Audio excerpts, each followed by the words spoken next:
What's up, lads? Welcome back to the Always Brisbane Broncos channel. I'm going to be doing my round 1 tips for the NRL season. I know this setup's a bit scuffed, obviously, with all the floods and the drama that's happened. Can't really do too much with the setup and stuff like that. But, guys, I'm going to be doing my predictions video tomorrow for my top 8 and my grand final. It'll be a quick video, might even be a short. But, yeah, I'm going to get straight into it. Obviously, if you guys are new, make sure you hit that subscribe button, turn on the notification bell to know when I upload a video. But, yeah, look, I do want to talk about the Broncos team a little bit before I get into my tips. Obviously, Adam Reynolds, Kobe Hetherington are out, Gamble's out, and a bunch of other names that are out. But there's a few decisions I'm not happy with, but, you know, I'm still going to back the boys. I am going to the game. I'm still going to Brisbane. I'm still going up to support the boys. So if you want to go, if you guys are going, make sure you DM me on Instagram. Let me know you're going. I'll see if I can meet up with you guys. But, yeah, Keenan Policia starting front row. I'm okay with it. Carrigan's at lock. I'm okay with it. Not too keen on it, though, but he's okay there. Ryan James on the bench. I would have had Corey Jensen. Jordan Pereira not starting is a travesty. Disappointing. Asako at fullback over Cobbo. I don't know, man. There's some weird decisions. Tyrone Roberts at 17. I don't know, man. Well, I don't know. I'm not going to judge. Kevy's making decisions, and, you know, I trust in Kevy enough to back his judgment here. But I'm just going to get into my tips real quick. Obviously, the Thursday night game, Penrith versus Manly. Nathan Cleary is out for the first 3 weeks of the season.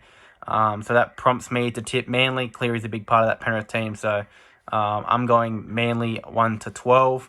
The first Friday game, Raiders versus Sharks in Canberra. I know a lot of people are high on the Sharks this year, but I actually like the Raiders here. I know Jamal Fogarty is out, but I really do like the Raiders here. I think they're going to have a decent year. So I got the Raiders winning this one 1-12 as well. Obviously, the main game on the Friday night, the Broncos versus the Rabbitohs at Suncorp. You know, I have to tip Brisbane. I'm going to go Broncos 1-12. I think we still have enough to beat the Rabbitohs. Obviously, Rabbitohs don't have Latrell.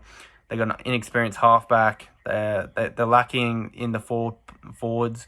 They lost a bit of depth there in the forwards. So I think we still have enough to win if we're on our game. So I'm going to go Broncos 1-12. First Saturday afternoon game, we got the Roosters versus the Knights. It's a no-brainer for me.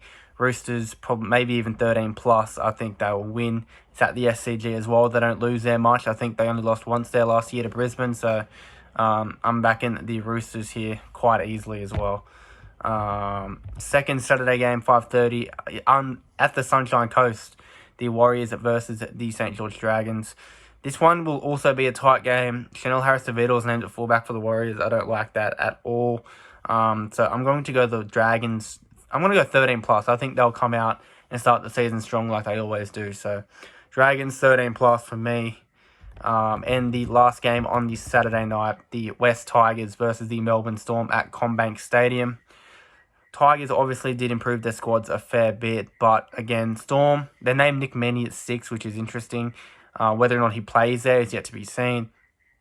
They are lacking a fair bit depth-wise and starting-wise, but I think Melbourne should still get it done. Melbourne, I think it'll be 1-12. I think Tigers will improve enough to make it kind of a close game. And we go to Sunday afternoon, 4 o'clock, at the Eels versus the Titans at CommBank as well. Eels, I think they're in for a big year, maybe even a prelim final for the Eels. Look, I think the Eels 13+. I think the Titans might take some time to get that halves pairing together with Sexton and Brimson, and they're going to take some time. They showed a lot of good glimpses in the trial games, but I still think the Eels go shine here. I think Eels 13+. And we move to the last game of the round, the Cowboys versus the Bulldogs up at Queensland Country Bank Stadium. Bulldogs named a weird team for me. Jack Hetherington at second row. I don't know about Avarillo and Burton in the halves. I don't know about that yet. So, yeah, no, I'm going to go the Cowboys here. Cowboys 1-12. Or even 13+. They have enough. They left Drinkwater out of the squad, which is a bit odd. And they started Jermaine Tennell-Brown, Tomalolo at lock. I don't like it, leaving Drinkwater out of the squad. I would have started Tomalolo at front row, dropped Jermaine Tanua-Brown, chucked Drinkwater on the bench, and move Ruben Cotter to lock. It makes more sense to me, but Todd Payten has other plans. But guys, those are my tips for round 1. Let me know your tips for round 1 down below in the comments below. I do have a tipping comp set up, so if you guys do want to join that, I'll leave a link. Actually, I'll leave the code to it down below in the comments, in the description. And I'll leave the Super Coach down below in the description as well if you guys want to join. And until next time, guys. Peace.